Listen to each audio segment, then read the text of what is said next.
Okay, everybody, so my name's Lavina, and something's been going on with me, and it is very paranormal. So I'm trying to figure out where I should start. It's been happening for about a month now.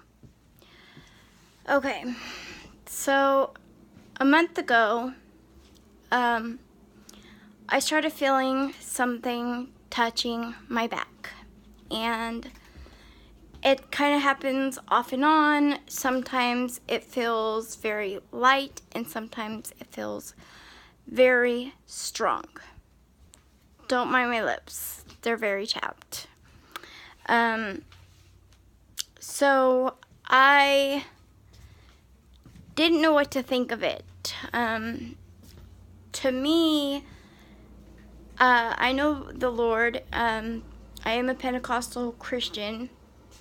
And I know what the Holy Spirit feels like, and I know that when the Lord touches me, I feel very much at peace and very much loved and very much comforted. But this does not feel like that. This feels negative. This feels like something very sinister. And I don't know what to think of it. I didn't know what to think of it until 2 days ago. On the 17th at 12 a.m., I had went to bed, and I was just sitting up, not sitting up, but I was laying down watching a show on my phone. And I was laying, my bed's kind of messy, so sorry about that, but I was laying, let me see if I could see right here on this half of the bed, okay? The door was shut like that, okay? I could see a shadow walk past the door, and I could see it kind of like right here on the bag, okay? It looked like a very tall, dark shadow. And I kind of freaked me out. I was like, like it scared me. And my initial thought was somebody broke in, okay? But then when I started to think about it, I was like, wait a minute. Somebody couldn't have broken in, because there is literally no place to hide for a grown man in this apartment.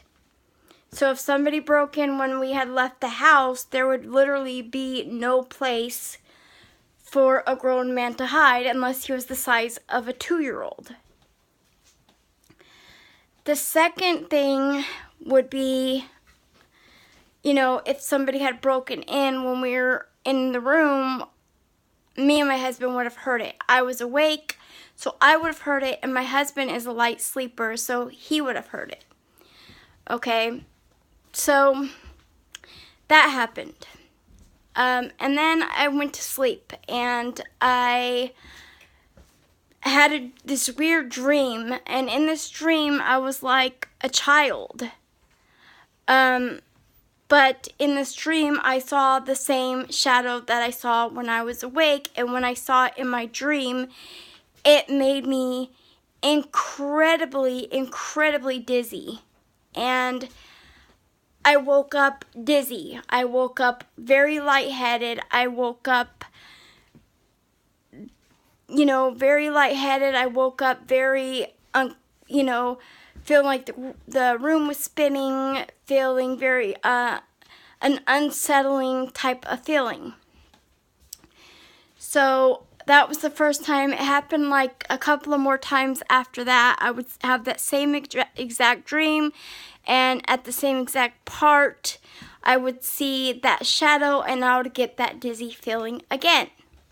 Okay, so then I woke up, and I came into the living room, and I have anointment oil, and I wear a head covering, and I started praying and rebuking whatever could have been in my house, and I anointed my home, and I anointed my head and my husband's head, and I,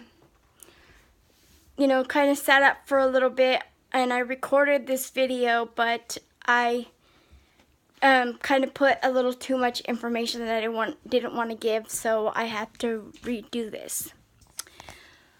Okay, 5 days before I started feeling, 5 days after I started feeling that thing touching my back, my neighbor had passed away. He was 87 years old, and the day before I had went and checked up on him because I haven't seen him for a while, so I was very much kind of concerned because most police officers and nurses and doctors would tell you, like, if you have not seen your elderly neighbors in a while, that you need to go and check up on them.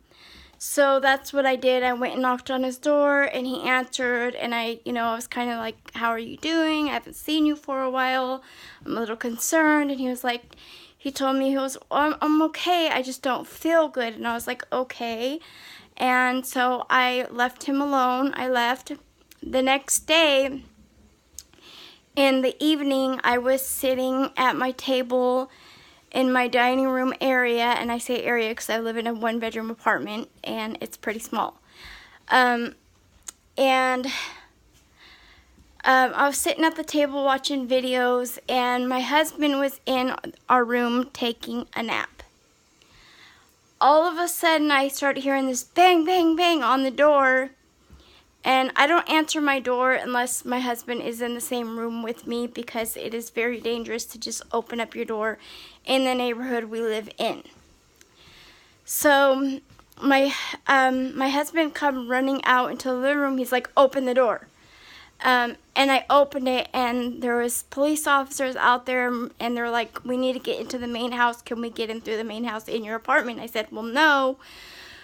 I asked them what's going on. They said the elderly guy that lives in the apartment in the main house, there's something wrong and we need to get in. And I said, okay. There's a neighbor that lives right next door to him that could get into the main house. So I ran over there, and I had him open up the front door. And before I went to that neighbor's house, there was a officer on top of a ladder looking in his bathroom window, and they had seen him laying there, and he said, he's like, I'm pretty sure he's not alive. And so when I ran over there and I had the neighbor open up the door, they went in and they got into his apartment, and they found him, and they pronounced him dead on the scene. Yeah, I didn't want to see the body, so I just left. I didn't want to. I was holding the door open for the officers so they could get in, but I did not want to stick around to see the body. So after that, 2 days after that, my dad had called me early in the morning on the 29th of March. And he called me, and I answered, and he goes, Lavina, I have some really bad news. You need to sit down, and you need to have Joelle with you. I have some very bad news. And I just kept on asking him, like, what's wrong? What's wrong? What's wrong? Like, I was freaking out, because when somebody tells you that, there's usually something very wrong. And so I sat down, and my husband came and stayed with me, and my dad proceeded to tell me that my niece had got shot and killed in Seattle, Washington, and Burien, Washington, I should say, and in a gang, by some kind of gang violence, and she got shot and killed. She got shot several times, and he proceeded to tell me that my niece was dead. That was 2 days after my neighbor had passed. Or I should say, she passed a day after he passed. I just didn't know about it till the next morning. She passed on March 28th at 9:30 p.m. when they were transporting her to Harborview Medical Center. And that has been very hard on me these past, couple of weeks. I still have not gotten over it. And I'm very, very sad. And I have been dealing with a lot lately. And yeah, it just hasn't been good. I am going to be making a second part to this video because I don't want it to be too long. So yeah, I will be making a second part to this video. In the other video I made though, I could hear, in the other video I made that night when I was out here praying and making that video, I felt like I was being watched. I really had that strong feeling of being watched, okay? I also have the gift of discerning of spirits, okay? Or they call it discernment. Okay, so I was born with that gift. I started really learning that I had this gift at the age of 15, I believe. But my whole life, I've always been able to sense things, see things, hear things. Okay? And also that night, I could hear a man's voice, kind of like in a whisper, but it sounded a little bit louder than a whisper. It sounded like right outside my living room window. So, yeah, I think after I prayed and anointed my house, like the Lord kicked it out and,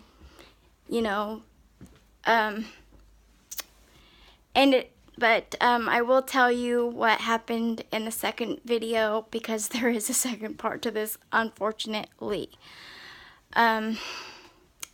So yeah, I will get back to you on that, and thank you for watching, and please subscribe, and I will give you my email address. My name is Lavina, and my email address is Lavina, Lavina, 2783@gmail.com. And if you have any questions, or if you need prayer, or if you're going through something like this yourself and you would want me to record a video about it so I could put it out there so you can get answers of what you should do about this, let me know. Anyways, God bless and have a very good day.